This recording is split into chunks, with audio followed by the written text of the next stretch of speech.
Hello friends, Akshita commerce classes के YouTube channel में एक बार फिर से आप लोगों का हार्दिक स्वागत है। जैसा कि आपको विदित होगा कि प्रीवियस जो हमारा लेक्चर रहा था उसमें हमने मॉडल पेपर सेकंड हमने स्टार्ट कर दिया था। डेस्क वर्क का एक्सीलेंट वाली जो डेस्क वर्क है उसका मॉडल पेपर नंबर सेकंड हमने शुरू कर दिया था। उसमें हमने 5 MCQs सोल्व किए थे। 5 MCQs हमने सोल्व कर लिए थे। अब उसी के आगे हम 6 MCQs पे आते हैं। देखिए लिखा है which of the following statements does not relate to reserve capital. 4 option दे रखे हैं। ये कह रहा है कि इन 4 ऑप्शन में से कौन सा ऐसा एक ऑप्शन है जो रिजर्व कैपिटल से रिलेट नहीं करता है। 4 ऑप्शन दिए हुए हैं, तो मैं चारों ऑप्शन पढ़ रहा हूँ, एक बार सुनिए जरा ध्यान से। पहला ऑप्शन लिखा है it is the part of uncalled capital of A company. क्या रिजर्व कैपिटल कंपनी की अनकॉल्ड कैपिटल का पार्ट होता है? बिल्कुल होता है। तो ये तो रिलेट करता है भाई। रिजर्व कैपिटल जो है वो कंपनी की जो अनकॉल्ड कैपिटल होती है, अनकॉल्ड कैपिटल उसका पार्ट होता है। बिल्कुल होता है साहब, अनकॉल्ड कैपिटल का ये पार्ट होता है, बिल्कुल होता है। ठीक है। नंबर 2 नंबर पे लिखा है it can not be used during the life time of the company. Company के लाइफ टाइम में इसका यूज नहीं किया जा सकता, बिल्कुल नहीं किया जा सकता। जब कंपनी वाइंड अप होती है, जब कंपनी का समापन हो रहा होता है, उस समय रिजर्व कैपिटल को कॉल किया जाता है। तो रिजर्व कैपिटल जो होती है वो कंपनी के लाइफ टाइम में क्या नहीं की जाती है, लाइफ टाइम में कॉल्ड नहीं की जाती है। तो ये भी सही है। ठीक है। अच्छा, नेक्स्ट है इसमें, सुनिए जरा। अगला इसमें रहेगा it can be used for writing off capital losses. क्या इसको कैपिटल लॉसेज के रिटनिंग ऑफ में यूज कर सकते हैं? नहीं कर सकते। नेक्स्ट है it is part of the subscribed capital. ये एक सब्सक्राइब्ड कैपिटल का पार्ट होता है। तो सब्सक्राइब्ड कैपिटल का पार्ट भी होता है, अनकॉल्ड कैपिटल का भी पार्ट है। कंपनी के लाइफ टाइम में इसको यूज नहीं किया जा सकता। कंपनी जब वाइंडिंग अप होती है उस समय इस कैपिटल को यूज किया जाता है। तो इसका जो सी पॉइंट है वो इसका राइट आंसर होगा। पॉइंट नंबर सी इसका राइट आंसर होगा, जो कि है writing off capital losses. Capital losses में इसको काम में, ये कह रहा है इसको कैपिटल लॉसेज के में काम में लिया जा सकता है, लेकिन इसको कैपिटल लॉसेज के काम में नहीं लिया जा सकता। तो ये जो पॉइंट नंबर सी है, जो इसका ऑप्शन सी है, वो इसका राइट ऑप्शन होगा। कि इस स्टेटमेंट लिखा है ना, देखो which of the following statements does not relate to reserve capital. Reserve capital से रिलेट नहीं करता है ये। ठीक है। नेक्स्ट पॉइंट है इसका, अगला है premier limited issued 2009% debenture of ₹100 each at par. एक कंपनी है जो अपने 2000 कितने बच्चों 2009% डिबेंचर इशू करती है। ठीक है। एक डिबेंचर है ₹100 ईच एट पार। बिल्कुल सही है बच्चों। Redeemable after 5 year at a premium of ₹10%। ये जो कंपनी है इनका रिडम्पशन करेगी। क्या करेगी बच्चों? रिडम्पशंस। और वो रिडम्पशन करेगी 10% प्रीमियम पर।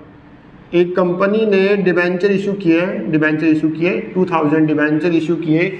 एक डिबेंचर की फेस वैल्यू ₹100 है, 8 पार पे इशू किए हैं। ये डिबेंचर 10% प्रीमियम पर क्या होंगे? रिडीम्ड होंगे। The minimum amount invested in debenture redemption investment, ये कह रहा है कि कितना मिनिमम अमाउंट आपको डिबेंचर रिडम्पशन इन्वेस्टमेंट के रूप में बनाना पड़ेगा। मतलब आपको DRI कितना बनाना पड़ेगा, DRI कितना आपको मेंटेन करना है मिनिमम। तो ये मिनिमम होता है मेंटेन 15% ऑफ नॉमिनल वैल्यू। जितनी डिबेंचर की फेस वैल्यू होती है, जितनी डिबेंचर की नॉमिनल वैल्यू होती है, उसका 15% मिनिमम 15% DRI आपको बनाना होता है। तो फेस वैल्यू कितनी है? 2000 × 100 और इसका 15% होता है 30,000। तो इसके आंसर होंगे 30,000। तो इसका राइट आंसर होगा बच्चों, इसका राइट आंसर है ऑप्शन ए। ऑप्शन जो ए है वो राइट आंसर है, 30,000 rupees. No debenture redemption reserve is required for debentures issued by. वो बोल रहा है कौन सी ऐसी कंपनी है जिसके लिए डिबेंचर रिडम्पशन रिजर्व बनाना कंपलसरी नहीं है। वो कह रहा है कि भाई डिबेंचर रिडम्पशन रिजर्व बनाना कौन सी कंपनी के लिए कंपलसरी नहीं होता है। तो बच्चों इसका आंसर हो जाएगा जो बैंकिंग कंपनीज होती है, जो बैंकिंग कंपनियां होती है, बैंकिंग कंपनी जो होती है उनके लिए DRR बनाना कंपलसरी नहीं होता है। तो इसका राइट आंसर हो जाएगा C is right answer, C is right answer. अगला क्वेश्चन है stock turnover ratio of a concern is 6 time. Stock turnover ratio 6 time है, ये है आपका स्टॉक टर्नओवर रेशियो है 6 टाइम। आगे लिखा है this expression of the ratio is, ये कौन सा रेशियो है। देखो ये एक होता है आपका प्योर रेशियो, एक होता है इसका रेट रेशियो, है ना, एक होता है परसेंटेज, और नंबर डी दे रखा है इसमें। तो इसका राइट आंसर हो जाएगा इसमें बच्चों, ये एक रेट रेशियो होता है। रेट जितने भी टाइम्स में रेशियो होते हैं वो रेट रेशियो की श्रेणी में आते हैं, है ना। टाइम में जो रेशियो होते हैं वो रेट रेशियो की श्रेणी में आते हैं। Next equity share holder. Equity share holder क्या होता है, कंपनी के ऑनर होते हैं। कंपनी के क्या होते हैं बच्चों, ऑनर। तो इसका राइट आंसर होगा B. Equity shareholder company के क्या होते हैं बच्चों, ऑनर होते हैं। 10th क्वेश्चन का राइट आंसर होगा B, owner. Next debenture which are transferable by mere delivery are. वो बोल रहा वो डिबेंचर जो सुपुर्दगी पे ट्रांसफर किए जाते हैं ना, वो डिबेंचर जो मेड डिलीवरी होती है जिनकी, उन डिबेंचर्स को कहते हैं बियरर डिबेंचर। कौन से डिबेंचर कहते हैं बच्चों, बियरर डिबेंचर। इधर आओ, मतलब डिबेंचर जो ट्रांसफरेबल होते हैं कब,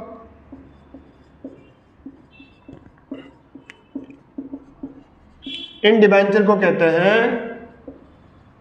बियरर डिबेंचर। कौन से डिबेंचर कहते हैं बच्चों, बियरर को। For a company financial year and, एक कंपनी का फाइनेंशियल ईयर कब एंड होता है, 31 मार्च। 31 मार्च को एक कंपनी का फाइनेंशियल ईयर एंड होता है। तो इसका आंसर होगा डी। 12 क्वेश्चन। नेक्स्ट देखिए, an investment normally qualifies as cash equivalent. An investment normally qualify as cash equivalent only when the form of date of acquisition it has a short maturity period of। वो बोल रहा है कि कौन सा investment cash and cash equivalent में आएगा, कितना शॉर्ट होना चाहिए। तो विथिन 3 मंथ्स, विथिन 3 मंथ या उससे लेस, या विथिन 3 मंथ बोल दो। तो इसका आंसर होगा 3 मंथ्स और लेस। मतलब इसका कौन सा राइट आंसर हो जाएगा, बी इसका राइट आंसर होगा। ये क्वेश्चन नंबर 13 हो गया। नेक्स्ट बार लेते हैं 14 क्वेश्चन में लिखा है x limited purchase furniture. X limited ने एक फर्नीचर परचेज किया 20 लाख रुपीज। एक्स लिमिटेड ने 20 लाख रुपए में एक फर्नीचर खरीदा, paying 60% bye issue of equity share of ₹10 each. 60% पैसा तो इक्विटी शेयर में दे रहा है। तो जब भाई इक्विटी शेयर में अमाउंट पे करोगे तो ना तो कैश आना है ना जाना। इक्विटी शेयर दिए और आपने फर्नीचर उठा लिया, ठीक है। और द बैलेंस के लिए उन्होंने चेक दिया, तो बैलेंस बचा 20 लाख का 40%। भाई 60% पैसा तो आपने इक्विटी के रूप में दे दिया, तो 40% का आपने चेक दिया। तो कैश एंड कैश इक्विवेलेंट में आ जाएगा ये।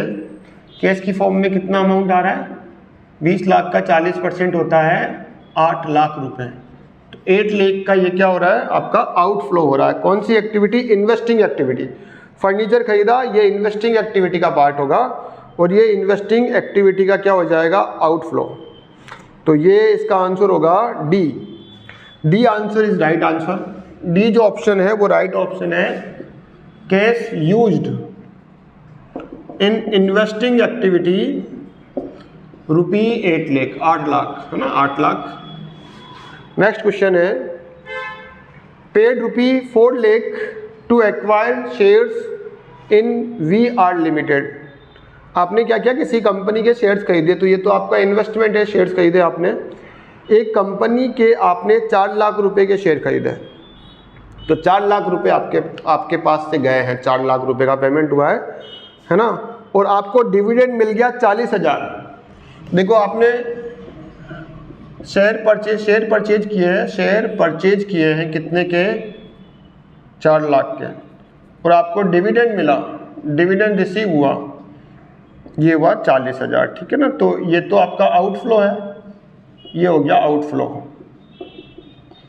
ये आपका इनफ्लो है, और दोनों ही किस एक्टिविटी से रिलेटेड है, इन्वेस्टिंग, दोनों ही इन्वेस्टिंग एक्टिविटी से रिलेटेड है। कौन सी एक्टिविटी से रिलेटेड है, इन्वेस्टिंग एक्टिविटी से। तो ये आउटफ्लो है, ये इनफ्लो है, तो आपका नेट जो आउटफ्लो होगा वो हो जाएगा 3,60,000, किस एक्टिविटी से, इन्वेस्टिंग एक्टिविटी का ये आउटफ्लो होगा, मतलब इन्वेस्टिंग एक्टिविटी का ये आउटफ्लो। तो इसके आंसर होंगे, इसका ऑप्शन कौन सा ऑप्शन राइट हो जाएगा, इसका सी ऑप्शन राइट होगा, cash used in investing activity 3,60,000। तो C option is a right option. तो ये सारे के सारे MCQs जो मॉडल पेपर सेकंड में थे वो हमने पूरे कर लिए। नेक्स्ट जो हमारा लेक्चर रहेगा उसके अंदर हम filling the blanks and very short answer type question